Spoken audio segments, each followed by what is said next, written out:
get a lot of compliments on our soups, and I think that's because our very Polish mother, Alfreda, was an unbelievable soup maker. So when we were growing up, she always made soup from scratch, and she made something different every week. And when I was little, I used to push my chair up to the kitchen countertop and watch what she was doing, and I think through osmosis, I learned about good soup making. Right. And so we have a very large soup chapter in the new book. And at this time of year, that's what people are craving. It's so good. Yeah. And I talked to a chef yesterday. Well, he says he's just a cook because he's Italian. You know who I mean? David Rocco. Yeah, he's kind of cute. Yes, he's kind of cute. And is he single?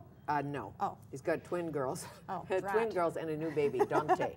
Whatever. But he is a big soup guy too. And well, it's the European background, probably. I mean, it's a very, it's like a soup culture when you're European, and soup is a main food item that you eat several times a week. And, well, and you were talking about kids and grandkids, and what a great way to get nutrition and vegetables. And kids love soup. Especially if you just puree it and hide all the vegetables. Exactly, and they have no idea. Well, they're now putting like broccoli in brownies or something, but I don't know. And even we I think I'd figure that out. That's pushing it, maybe. Even we don't do that. And you know, we had never intended to write our cookbooks for children, but we're getting a lot of letters from moms who say that their kids are reading our book like a novel when they come home from school and actually flagging recipes for their mom to make, which is amazing. Well, sure, and it's fun to say, tonight for dinner I'd like living on the veg or beanie baby. Exactly. You're big into beans.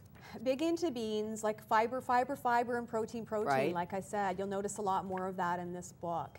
And Greta's substituted everywhere there was white rice, you'll find quinoa or brown rice at a minimum, right? And again, in the 90s, we weren't talking about that because everything then was about get fat out of your diet and fat is evil. It wasn't about good carbs and good fats and needing enough protein. That's all about balance. We're so much more balanced than the last time we saw you. Aren't we all? Because, well, the scientists will tell us and the nutritionists tell us, and you know this, that if you don't have fat in your diet, you can't lose weight. Like, well, that's right. You need it to you need those good fats, essential fatty acids to make it all work. That's right. I probably eat an avocado a day, and think about how many grams of fat are in that. So it's an avocado a day for me instead of an apple a day.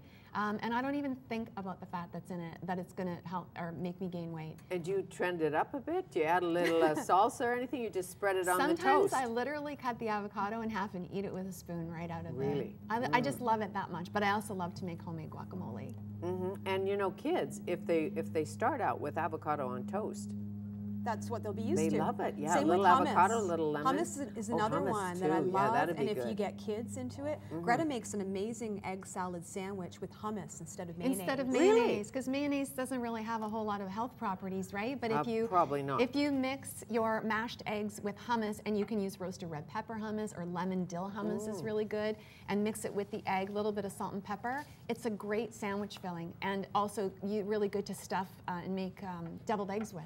Well, and you know, good foods, bad foods. The egg was a bad food. There's another 20 years ago, now it's a good food. That's right, and even people that have high cholesterol, trust me, you do not need to worry about eggs. That's actually been disproven by science a long time ago, but the message hasn't really been out there enough for people to it's to 23 sink in. amino acids or something? Oh, yeah. It's like hot. It's like the most synergistic protein that you can possibly Are you put into in your organic? body. Inorganic, or do you Yeah, care? we are. We try to buy as much organic produce as we can. So I mean, we for a lot of people, it's expensive. And so, you know, even if there are certain fruits and vegetables that you can buy organic and the other ones not, it's just, you know, maybe incorporating some organics into your life. It's hard for people to go all organic, especially if they're not in markets that have a lot of organic products. We just assume in big cities everybody can buy all the ingredients and everything's organic, but that's not true for probably most of Canada. But of course, you girls probably grow your own.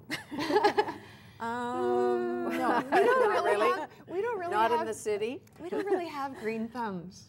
You don't? Most plants that I have in my house just die. Oh, that's interesting. I just like to whirl things in a blender. I thought that would be maybe the next incarnation, but for you, taking pictures. Yes, food And photography. for you're still cooking and making us healthier and feeling better. What we'd like to do, Fanny, is to get more people back into the kitchen cooking, because we think that people are eating too much out of packages, boxes, and bags nowadays. And if we just prepare our own foods more, you're going to be healthier. You're going to avoid the MSG and the preservatives and the sugar and the fat, the bad fats. And it's one of the best single things you can do for your health is preparing your own meals. And we're not just saying that because we're cookbook authors. No, of course not. No. But when you travel, I bet you travel with almonds and things like that. Almonds in the bag, that is so funny. Because this morning we got up at the hotel. In the pocket. That's right. We got up at the hotel this morning and there was no food, and I went to my suitcase and I got my bag of almonds. And I was like, you know, last resort, at least it's something in my stomach. I think you do always have to be prepared to avoid temptation, right?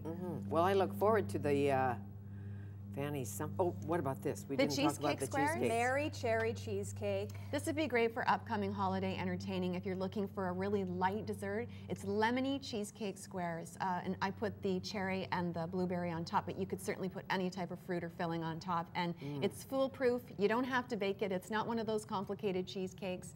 And it looks pretty. It looks very pretty. And we wish we had a fork right now. I know. Well, we do. You want it's really beautiful. I do want this. This just looks fabulous. Really I love the mint in it. Always a pleasure. Thank you. How did that wealthy barber, Mr. David Chilton, he was here, you know, with his new book. He told us he loves coming on the show. Oh, that's so good, because I love having him. Yeah. Janet and Greta Podleski, the Looney Spoons collection. It's 2 million cookbooks sold so far. Oh, my.